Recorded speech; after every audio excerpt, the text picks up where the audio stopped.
नमस्कार, स्वागत है आप सभी का डीडी न्यूज के खास बुलेटिन एक्सप्रेस 100 में, जहां हम आपके लिए लेकर आते हैं राजनीति, मनोरंजन, देश, दुनिया, खेल और व्यापार जगत की सभी बड़ी खबरों को एक्सप्रेस यानी फटाफट अंदाज में। मैं हूं आपके साथ पराक्रम सिंह शेखावत।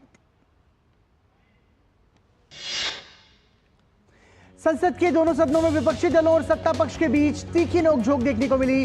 जैसे ही राज्यसभा की कार्यवाही शुरू हुई, सदन में विपक्ष के नेता मल्लिकार्जुन खड़गे ने बजट में कई राज्यों की अनदेखी किए जाने पर सरकार पर आरोप लगाए।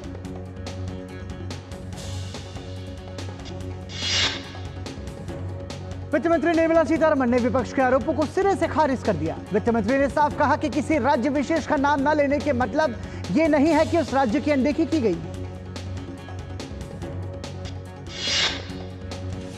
राज्यसभा में हंगामे पर सभापति जगदीप धनखड़ ने नियम 267 का उपयोग करने को लेकर बार बार हो रही मांग पर नाराजगी जाहिर की। उन्होंने कहा केवल असाधारण परिस्थितियों में ही इसकी अनुमति दी जा सकती है। लोकसभा में प्रश्नकाल के दौरान विपक्षी दलों के रुख पर लोकसभा अध्यक्ष ओम बिरला ने साफ कहा कि केवल प्रश्नकाल से जुड़े सवाल और जवाब दिए जाएं। संसदीय कार्य मंत्री ने विपक्ष के सदन में रुख को लेकर निशाना साधा।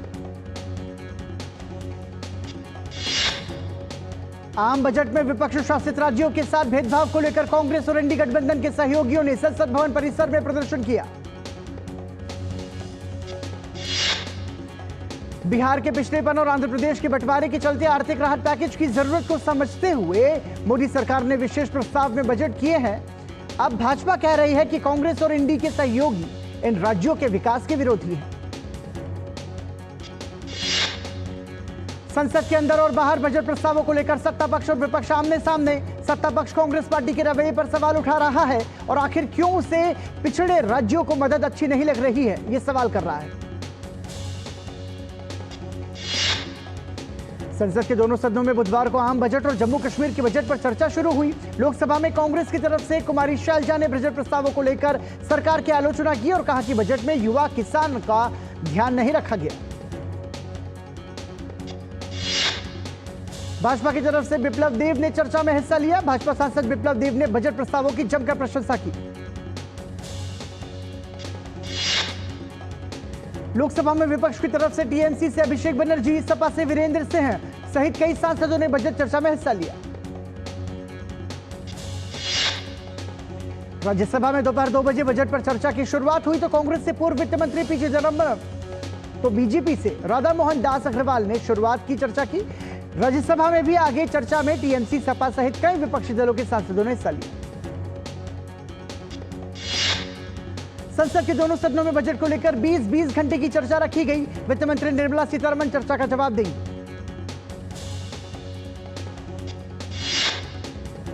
रेल मंत्री अश्विनी वैष्णव ने देश में रेल व्यवस्था को आधुनिक और सुगम बनाने के लिए आरंभ की गई योजनाओं के विषय में जानकारी देने के लिए प्रेस वार्ता की। उन्होंने कहा कि सरकार 4 महत्वपूर्ण योजनाओं पर काम कर रही है, जिसकी डीपीआर बनाने का काम किया जा रहा है। केंद्रीय मंत्री भागीरथ चौधरी ने कांग्रेस को घेरते हुए कहा कि उनके नेता किसानों को बरगलाने का काम कर रहे हैं। उन्होंने साथ ही कहा कि केंद्र में जब कांग्रेस की सरकार थी तो तब उन्होंने किसानों के लिए एमएसपी में कोई वृद्धि नहीं की थी और आज वो किसानों को भड़काने का काम कर रहे हैं। रेल मंत्री अश्विनी वैष्णव ने बजट में आंध्र प्रदेश के रेलवे क्षेत्र के लिए ऐतिहासिक आवंटन का जिक्र करते हुए कहा कि यूपीए सरकार के मुकाबले मोदी सरकार में रेलवे में दोगुना काम हुआ। मोदी सरकार के तीसरे कार्यकाल के पहले बजट की नीति आयोग के उपाध्यक्ष सुमन के बेरी ने सराहना की। उन्होंने कहा इस बजट से भविष्य में सकारात्मक बदलाव आएगा, साथ ही यह बजट विकसित भारत की ओर अग्रसर है।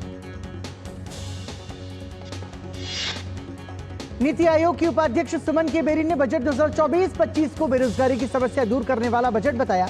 इससे स्थापित कंपनियों के अलावा स्टार्टअप में भी लोगों को रोजगार मिल सकेगा। भाजपा नेता जीवीएल नरसिम्हा राव ने कांग्रेस पर आंध्र प्रदेश की जनता को अनदेखा करने का आरोप लगाया। उन्होंने कहा कि आंध्र प्रदेश में कांग्रेस की 2 बार सरकार बनी, लेकिन सत्ता में होने के बावजूद कांग्रेस ने हमेशा जनता के साथ धोखा किया। बिहार विधानसभा में एंटी पेपर लीक कानून पास हो गया। परीक्षा में गड़बड़ियों को रोकने के लिए बिहार सरकार ने राज्य में पेपर लीक मामले में कठोर कानून बनाया। अब पेपर लीक केस में शामिल आरोपियों पर नॉन बेलेबल धाराएं लगाई जाएंगी। सरकारी भर्ती परीक्षाओं में प्रश्न पत्र लीक और अनियमितता रोकने के उद्देश्य से विधेयक पारित किया गया है। पेपर लीक करने पर 10 साल जेल से लेकर 1 करोड़ रुपए के जुर्माने का प्रावधान किया गया। बिहार विधानसभा में जब पेपर लीक विरोधी विधेयक ध्वनिमत से पारित हो रहा था, उस वक्त विपक्षी दलों ने इसका वॉकआउट किया विरोध करते हुए। केंद्रीय मंत्री गिरिराज सिंह ने बिहार विधानसभा में आज पेपर लीक विरोधी विधेयक पारित होने पर विपक्ष के वॉकआउट करने पर कटाक्ष करते हुए कहा, विपक्ष सरकार के अच्छे काम पर भी वॉकआउट कर रही है, जो बेहद दुर्भाग्यपूर्ण है। केंद्रीय मंत्री गिरिराज सिंह ने विपक्षी नेताओं को घेरते हुए कहा कि इन लोगों के बीच कोई इंडी गठबंधन नहीं है, बल्कि ये स्वार्थी लोगों का गठबंधन है। एलजेपी रामविलास की सांसद शांभवी चौधरी ने बिहार विधानसभा में पेपर लीक विरोधी विधेयक पारित होने का स्वागत किया। उन्होंने कहा कि विपक्ष को घेरते हुए उन्होंने कहा कि जब इतना अहम विधेयक पारित हो रहा था तो उस पर चर्चा करने की बजाय विपक्ष ने वॉकआउट क्यों किया। बिहार की राजधानी पटना में विधानसभा का घेराव करने निकले युवा कांग्रेस कार्यकर्ताओं पर पुलिस ने लाठीचार्ज किया। पुलिस ने पहले विधानसभा की ओर मार्च कर रहे युवा कांग्रेस कार्यकर्ताओं को रोकने को कहा, लेकिन जब वो आगे बढ़ने पर अड़े रहे तो पुलिस ने बल प्रयोग किया। पश्चिम बंगाल में भाजपा ने विधानसभा में महिला हिंसा पर चर्चा की मांग उठाई, लेकिन इस पर मंजूरी नहीं मिलने पर भाजपा विधायकों ने विपक्षी नेता शुभेंदु अधिकारी के नेतृत्व में वॉकआउट कर दिया। पश्चिम बंगाल में नेता प्रतिपक्ष शुभेंदु अधिकारी ने कहा कि विधानसभा में मुझ पर हमला हुआ। उन्होंने कहा, अगर किसी भाजपा विधायक पर हमला होता है तो इसकी जिम्मेदारी स्पीकर की होती है। उत्तर प्रदेश के चित्रकूट में बच्चों के साथ असंवेदनशील व्यवहार और सरकारी कार्य में लापरवाही बरतने वाले 2 अधिकारियों के खिलाफ मुख्यमंत्री योगी आदित्यनाथ ने सख्त कार्रवाई की। चित्रकूट में स्कूल बस का फिटनेस प्रमाण पत्र जारी करने में आरआई ने लापरवाही बरती थी।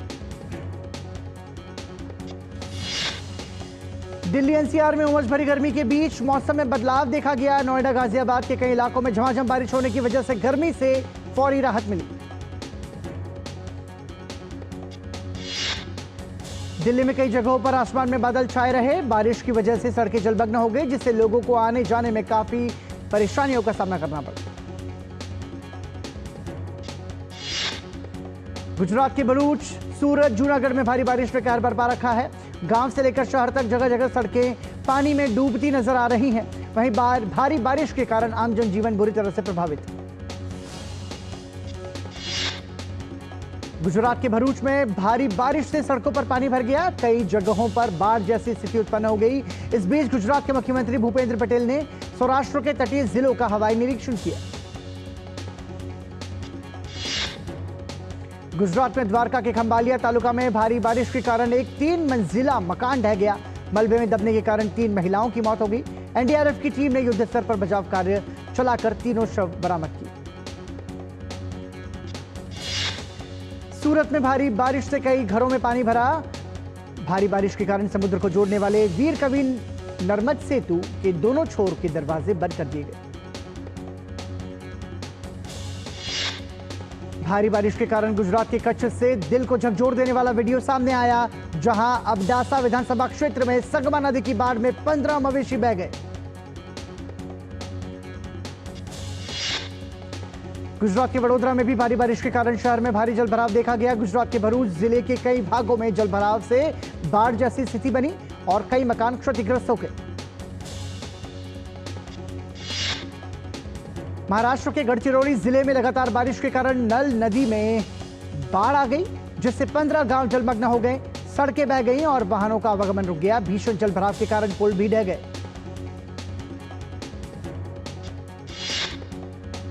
मध्य प्रदेश के छतरपुर जिले के कुटूरा गांव के पास दसान नदी में अचानक आई बाढ़ के कारण नजदीकी टापू पर 48 चरवाहे और मजदूर फंस गए, जिसे प्रशासन के सहयोग से बचाया गया। लखनऊ में यूपीएसटीएफ को बड़ी सफलता मिली। लड़कियों की अश्लील इमेज बनाकर इंस्टाग्राम समेत तमाम सोशल मीडिया पर वायरल करने की धमकी देकर ब्लैकमेल करने वाला आरोपी साइबर क्रिमिनल रब्बानी को एसटीएफ ने गिरफ्तार किया। उत्तर प्रदेश के मुजफ्फरपुर नगर में बड़ी संख्या में कांवड़ियों का तांता देखने को मिला। सुरक्षा के मद्देनजर रास्ते में कांवड़ियों को किसी प्रकार की दिक्कत ना हो, इसकी खास व्यवस्था की गई।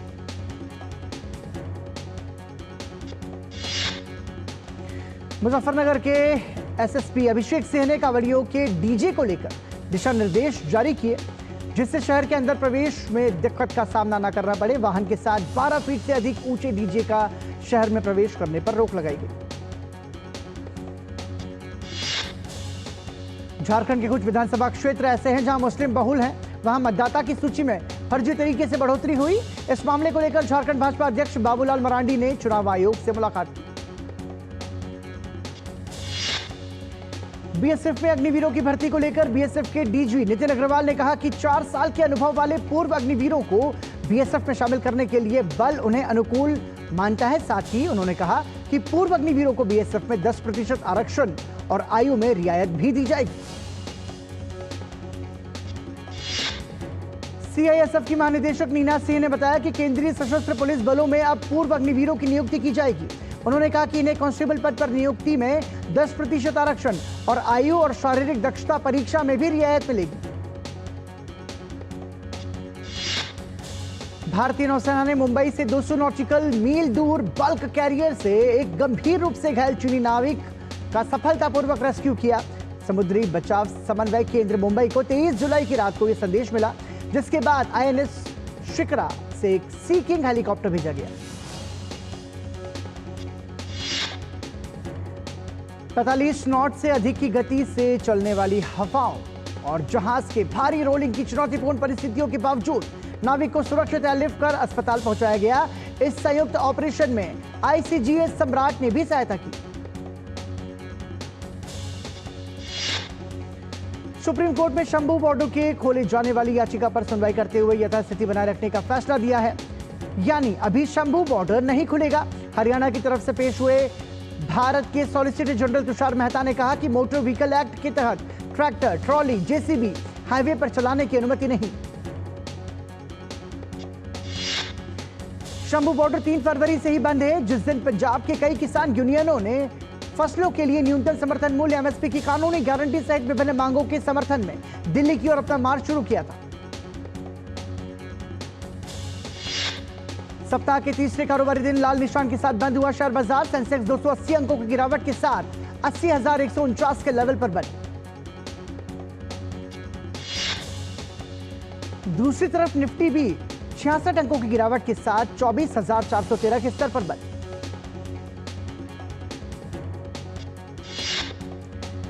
एआई आधारित कंपनी मेटा एआई अब हिंदी समेत 7 नई भाषाओं में उपलब्ध है। इसका मतलब यह है कि उपयोगकर्ता इन नई भाषाओं में व्हाट्सएप, इंस्टाग्राम, मैसेंजर और फेसबुक पर मेटा एआई के साथ बातचीत कर सकेंगे। एलएनजी की सबसे बड़ी आयातक कंपनी पेट्रोनेट एलएनजी लिमिटेड ने गैस की मात्रा में वृद्धि कारण चालू वित्त वर्ष की पहली तिमाही के शुद्ध लाभ में 40% की वृद्धि दर्ज की। बजाज फिनसर्व लिमिटेड का चालू वित्त वर्ष 2024-25 की जून में समाप्त पहली तिमाही का एकीकृत शुद्ध लाभ 10% से बढ़कर 2,138 करोड़ रुपए पर पहुंच गया। अदानी ग्रीन एनर्जी लिमिटेड ने गुजरात के खावड़ा में स्थित 30,000 मेगावाट क्षमता वाले दुनिया के सबसे बड़े रिन्यूएबल एनर्जी प्लांट में पहली 250 मेगावाट की पवन ऊर्जा क्षमता का संचालन शुरू कर दिया।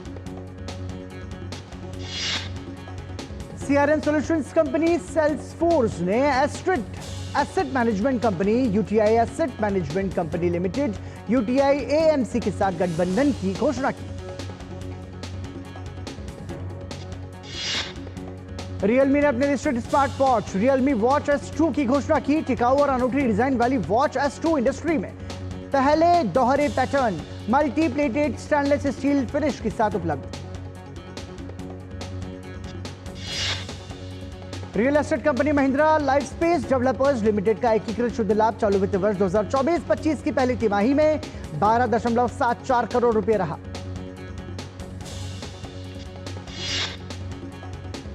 भारत में नेशनल हाईवे के किनारे इलेक्ट्रिक वाहन चार्जिंग स्टेशन की संख्या बढ़कर 5,293 हो गई। वहीं सरकार ने अब 7,432 नए ईवी चार्जिंग स्टेशन लगाने का टारगेट रखा है, जिसमें से 5,833 हाईवे के किनारे पर लगाए जाएंगे।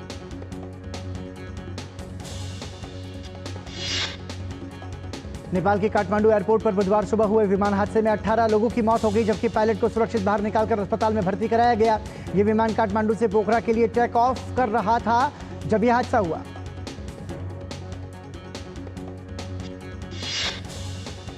त्रिभुवन एयरपोर्ट के प्रमुख के मुताबिक शुरुआती जांच में पता चला है कि काठमांडू से पोखरा की ओर जाने वाले विमान ने गलत मोड़ लिया। हादसे की वजह के बारे में पूरी जांच के बाद पता चल सकेगा। हादसा उड़ान भरने के 1 मिनट के अंदर ही हो गया। सौर एयरलाइंस कंपनी का यह विमान सुबह 11:30 बजे काठमांडू से पोखरा की ओर उड़ान भर रहा था जब त्रिभुवन एयरपोर्ट पर यह हादसा हुआ। हादसे में मारे गए लोगों में से 17 सौर एयरलाइंस के ही स्टाफ थे, जबकि बाकी 2 क्रू मेंबर्स थे।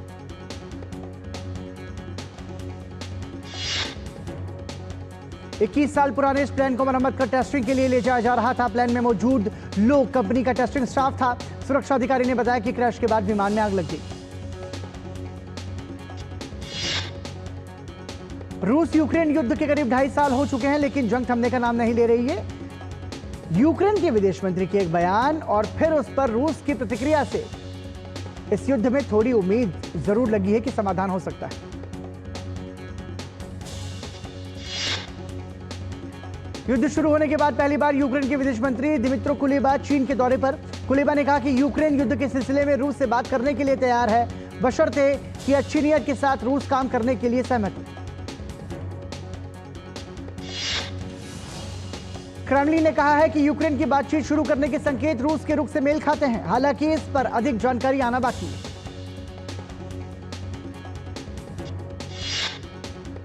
पिछले महीने रूस के राष्ट्रपति व्लादिमीर पुतिन ने कहा था कि मॉस्को संघर्ष को समाप्त करने के लिए तभी तैयार होगा जब कीव नाटो में शामिल होने की महत्वाकांक्षा को त्याग दे और यूक्रेन के इन 4 प्रांतों पर रूस का कब्जा है उस पर अपना दावा छोड़ दे। इस बीच रूस ने यूरोपीय नेताओं पर अपने देश के लोगों को डराने की कोशिश करने का आरोप लगाया। मॉस्को ने कहा कि कई नेता रूस और चीन को पूरे महाद्वीप के लिए बड़े खतरे के तौर पर पेश कर रहे हैं। बहरहाल रूसी सेना मिसाइलों ने खार्किव पर फिर कहर बरपाया। इस हमले में एक व्यक्ति की मौत हो गई और वहीं मॉस्को में हुए कार हमले में सैन्य खुफिया अधिकारी समेत 2 लोग घायल हो गए। न्यूजीलैंड में देखभाल के दौरान 2 लाख बच्चों के साथ अश्लील दुर्व्यवहार किए जाने का मामला सामने आया। जांच में पाया गया कि देखभाल के दौरान 2 लाख बच्चों और कमजोर वयस्कों के साथ दुर्व्यवहार किया गया।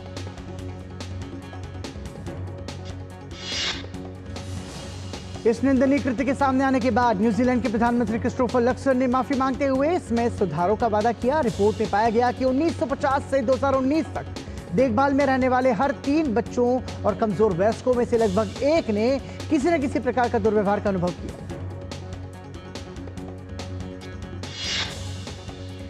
यह एक ऐसा सनसनीखेज मामला है जिसमें सरकार को अरबों डॉलर का नया मुआवजा देना पड़ सकता है। लक्सन ने संवाददाता सम्मेलन में कहा कि एक समाज और एक राज्य के रूप में न्यूजीलैंड के इतिहास में यह एक काला और दुखद दिन है।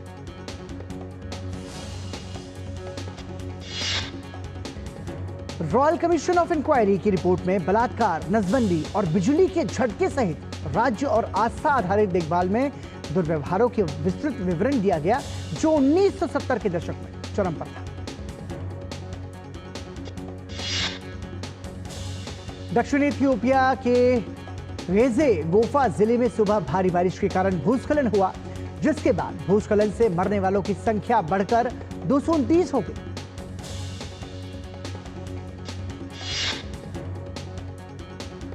मरने वालों में 148 पुरुष और 81 महिलाएं शामिल हैं। बचाव प्रयासों के लिए इथियोपियाई रेड क्रॉस एसोसिएशन और पड़ोसी क्षेत्रों के पेशेवर वर्तमान में पीड़ितों की मदद के लिए घटनास्थल पर मौजूद। बांग्लादेश में 5 दिन के बंद के बाद चुनिंदा इलाकों में ब्रॉडबैंड इंटरनेट सेवाएं बहाल कर दी गईं। हालांकि मोबाइल इंटरनेट सेवाएं अभी भी बहाल नहीं की जा सकी हैं।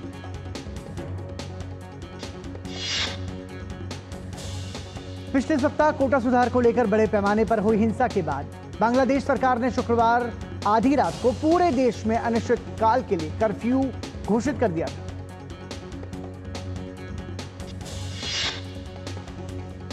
गृह युद्ध से जूझ रहे सूडान में हालात हर गुजरते दिन के साथ खराब होते जा रहे हैं। अर्धसैनिक बल और सेना के बीच जारी संघर्ष का खामियाजा आम नागरिकों को भुगतना पड़ रहा है।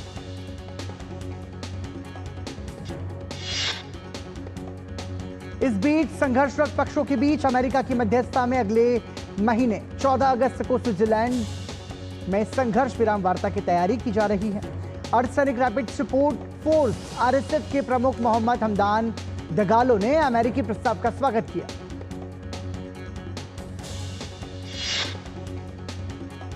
उन्होंने बुधवार को बैठक में आरएसएफ के हिस्सा लेने का ऐलान किया। अमेरिकी विदेश मंत्री एंटनी ब्लिंकन ने मंगलवार को सेना और अर्धसैनिक बल आरएफएफ को वार्ता में शामिल होने के लिए आमंत्रित किया था।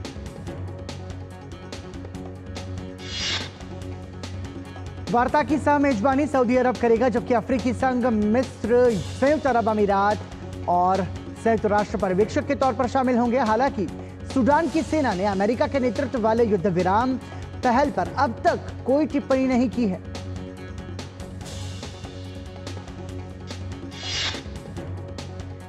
सूडान का गृह युद्ध पिछले साल अप्रैल में सूडान सशस्त्र बल के प्रमुख अब्दुल फत्ताह के नेतृत्व वाली देश की सेना और मोहम्मद हमदान दगालो के नेतृत्व वाले अर्धसैनिक आरएसएफ के बीच झड़पों के बाद शुरू हुआ था।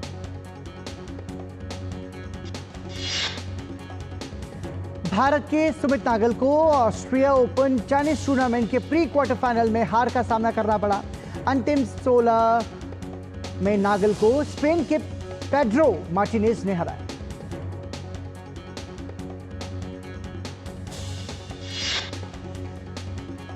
भारतीय तेज गेंदबाज मोहम्मद शमी अंतर्राष्ट्रीय क्रिकेट में वापसी के लिए कड़ी तैयारी कर रहे हैं।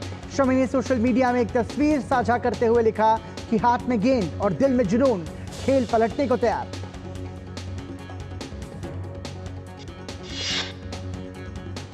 भारोत्तोलक मीराबाई चानू फ्रांस के ला फॉर्टे मिलन में पेरिस ओलंपिक 2024 के लिए प्रशिक्षण कर रही हैं।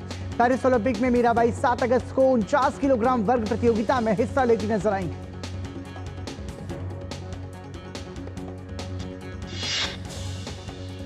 पेरिस ओलंपिक 2024 में 11 बार के एशियाई टूर चैंपियन भारतीय गोल्फ पेशेवर गगनजीत भुल्लर पदार्पण करेंगे। भुल्लर अनुभवी कोच संदीप वर्मा के मार्गदर्शन में ओलंपिक के मैदान में उतरेंगे।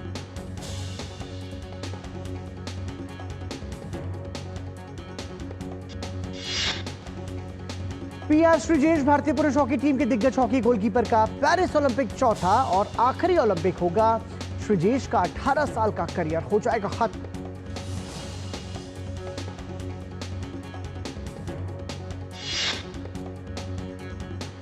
भारतीय ओलंपिक टीम के टीम हाउस फूलों की मालाओं, पारंपरिक कलाकृति और शिल्पों से सजाए गए हैं। वहीं भारतीय खिलाड़ियों को चीयर करने के लिए चीयर फॉर इंडिया का पोस्टर लगाया गया है।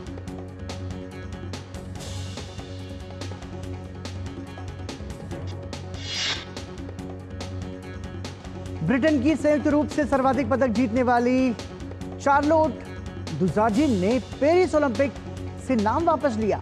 6 बार की पदक विजेता ने घुड़सवारी की शीर्ष संस्था द्वारा की जा रही जांच के कारण खेलों से अपना नाम वापस लिया।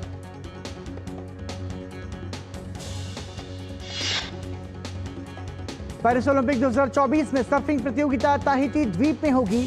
ताहिती दुनिया की सबसे बड़ी लहरों में से एक है, जो पेरिस से लगभग 16,000 किलोमीटर दूर है।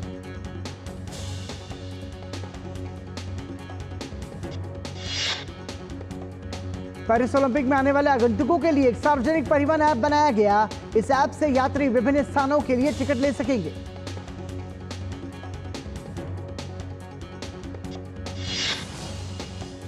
पेरिस ओलंपिक के शुरू होने में अब बस 2 दिन का समय बचा है। ऐसे में खेलों में हिस्सा लेने के लिए दुनिया भर से खिलाड़ियों के पहुंचने का सिलसिला जारी है।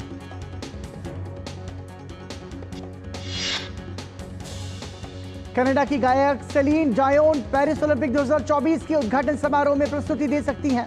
मार्च 2020 के बाद से डायोन ने मेडिकल कारणों से सार्वजनिक कार्यक्रमों में प्रदर्शन नहीं किया।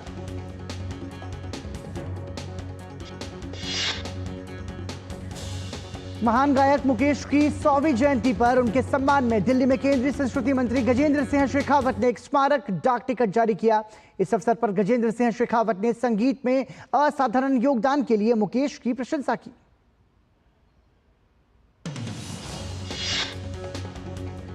डेडपूल एंड वुल्वरीन 26 जुलाई को सिनेमाघरों में रिलीज होने जा रही है। ऐसे में मेकर्स ने एडवांस बुकिंग शुरू कर दी है।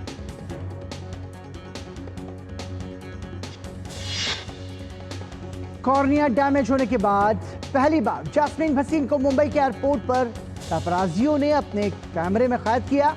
इस दौरान एक्ट्रेस के चेहरे पर हंसी और ठीक होने की खुशी साफ साफ नजर आ रही। Kingdom of the planet of the apps अब OTT पर रिलीज के लिए तैयार। यह फिल्म 2 अगस्त को OTT पर स्ट्रीम की जाएगी। फिल्म के आधिकारिक digital streaming rights Disney plus Hotstar को मिले।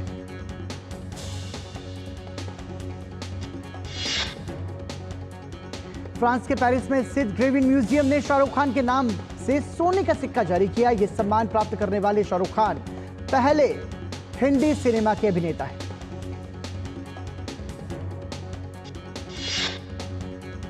संजय दत्त और रवीना टंडन की फिल्म घुड़चढ़ी का मजेदार ट्रेलर कर दिया गया लॉन्च, जिसमें कॉमेडी का जबरदस्त तड़का लगाया गया है।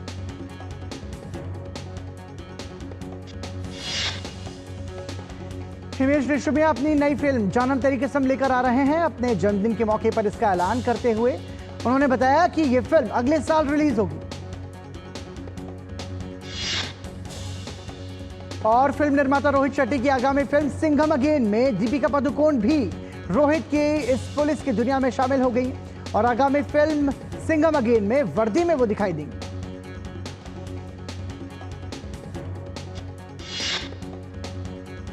और इसी के साथ ही एक्सप्रेस न्यूज 100 में इतना ही। दीजिए अनुमति। नमस्कार।